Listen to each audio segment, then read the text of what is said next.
रात के 2 बजे थे। बारिश रुक चुकी थी, लेकिन हवा में एक अजीब सी ठंडक थी। रोहित, जो एक छोटे शहर से आया था, अपनी नई नौकरी के लिए एक हॉस्टल में रुकने आया था। जब वार्डन ने उसे चाबी दी तो बस इतना कहा, कमरा नंबर 13। अगर रात को आवाजें सुनाई दें तो दरवाजा मत खोलना। रोहित हंस दिया, सोचकर कि यह सिर्फ एक पुरानी हॉरर स्टोरी है। लेकिन कभी कभी सागर, जो चीजें हम सिर्फ कहानी समझते हैं वो हकीकत से कहीं ज्यादा करीब होती हैं। रोहित ने अपना सामान कमरे में रखा। कमरा छोटा था लेकिन साफ सुथरा। एक पुराना पंखा छत से लटक रहा था और खिड़की से बाहर का नजारा दिख रहा था। उसने सोचा कि वार्डन सिर्फ मजाक कर रहा था। आखिर कौन सी आवाजें हो सकती हैं?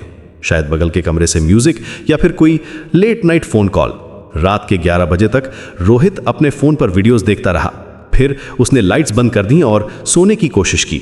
शुरू में तो सब कुछ नॉर्मल लगा, बस बाहर से कभी कभार कोई गाड़ी गुजरने की आवाज आ रही थी। लेकिन रात के 1 बजे के आसपास कुछ अलग हुआ। पहले तो एक हल्की सी खुरचने की आवाज आई, जैसे कोई दीवार पर नाखून घिस रहा हो। रोहित ने आंखें खोली और ध्यान से सुना। आवाज रुक गई थी। उसने सोचा कि शायद कोई चूहा होगा या फिर बिल्डिंग सेटल हो रही होगी। फिर वो आवाज दोबारा आई, इस बार ज्यादा साफ, जैसे कोई धीरे धीरे दरवाजे पर स्क्रैच कर रहा हो। रोहित का दिल तेज धड़कने लगा।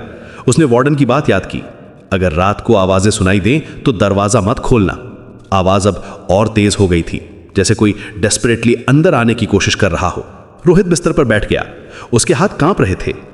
क्या करना चाहिए? दरवाजा खोलना चाहिए या नहीं? अगर कोई मदद मांग रहा है तो? अचानक आवाज रुक गई, बिल्कुल चुप्पी। रोहित ने राहत की सांस ली।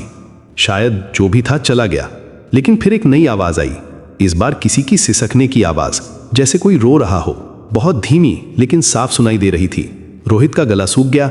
ये कोई एनिमल नहीं थी, ये इंसान की आवाज थी। कोई औरत रो रही थी और वो आवाज दरवाजे के ठीक बाहर से आ रही थी। कौन है? रोहित ने हिम्मत जुटाकर पूछा। आवाज तुरंत रुक गई। फिर एक विस्पर आई, मदद करो, प्लीज मदद करो। रोहित के पूरे शरीर में कंपकपी दौड़ गई। आवाज बहुत ही डेस्परेट लग रही थी, जैसे कोई बहुत परेशानी में हो।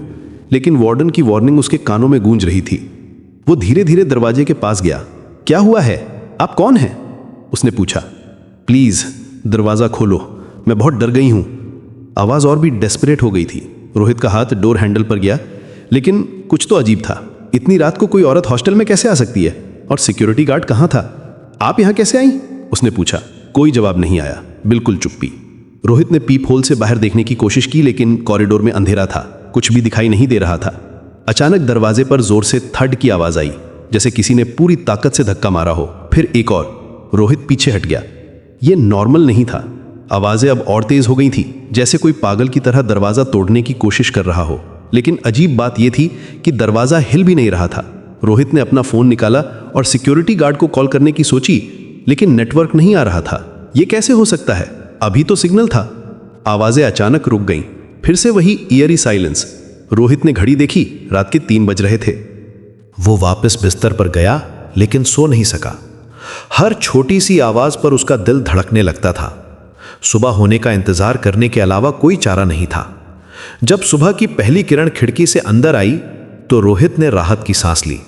वो दरवाजा खोलकर बाहर निकला। कॉरिडोर बिल्कुल नॉर्मल लग रहा था। कोई निशान नहीं था कि रात को कुछ हुआ था। नीचे जाकर उसने वार्डन से पूछा। वार्डन ने सिर्फ मुस्कुरा कर कहा, कमरा 13 में पहली रात हमेशा ऐसी ही होती है, अब तुम्हें कोई परेशानी नहीं होगी। लेकिन वो कौन थी? रोहित ने पूछा। कुछ चीजें जानना जरूरी नहीं होता, वार्डन ने कहा। बस इतना याद रखो, रात को दरवाजा कभी मत खोलना। रोहित को समझ आ गया कि यह कोई ऑर्डिनरी हॉस्टल नहीं था, लेकिन अब वो यहां रहने का आदी हो चुका था। और हां, उसने फिर कभी रात को दरवाजा नहीं खोला। कभी कभी हम सोचते हैं कि हम सब कुछ जानते हैं, लेकिन दुनिया में कुछ चीजें ऐसी हैं जो हमारी समझ से परे हैं, और शायद यही बेहतर भी है। रात के 12:47 पर अचानक दरवाजे पर खुरचने की आवाज आई। फिर एक धीमी सी आवाज सुनाई दी, रोहित दरवाजा खोलो। रोहित का दिल जोर से धड़कने लगा। उसने कांपते हाथों से पीप होल से बाहर देखा, लेकिन वहां कोई नहीं था, सिर्फ अंधेरा था। तभी उसका फोन वाइब्रेट हुआ। मैसेज था, मैं बाहर हूं। लेकिन जब उसने सेंडर का नाम देखा तो उसकी सांस रुक गई। मैसेज उसी के नाम से आया था, रोहित के नाम से। अगली सुबह रोहित वार्डन के पास गया। वार्डन ने उसे देखा तो उसका चेहरा सफेद पड़ गया। तुम जिंदा हो? वार्डन ने हकलाते हुए कहा। रोहित को समझ नहीं आया। वार्डन ने बताया कि 5 साल पहले रूम नंबर 13 में रोहित नाम का एक लड़का मरा मिला था। तब से जो भी उस रूम में रहता है वो उसकी आवाज सुनता है। उस रात रोहित ने भागने का प्लान बनाया, लेकिन जब वो मिरर में देखा तो उसका रिफ्लेक्शन मुस्कुरा रहा था, जबकि वो खुद नहीं मुस्कुरा रहा था। रिफ्लेक्शन ने कहा, अब तुम बाहर हो और मैं अंदर हूं। अचानक लाइट्स बुझ गईं। अगली सुबह रूम बिल्कुल साफ था। सिर्फ दरवाजे पर एक नया नेम प्लेट लगा था, रूम नंबर 13, रोहित। सागरा, कभी कभी हम सोचते हैं कि हम अपनी रियलिटी को कंट्रोल करते हैं, लेकिन क्या होता है जब रियलिटी ही हमसे कहती है कि हम वहां बिलोंग नहीं करते? रूम नंबर 13 में जो भी आता है वो सिर्फ एक टेम्पररी विजिटर है। असली रेजिडेंट तो वही है, मिरर के उस पार, हमेशा के लिए।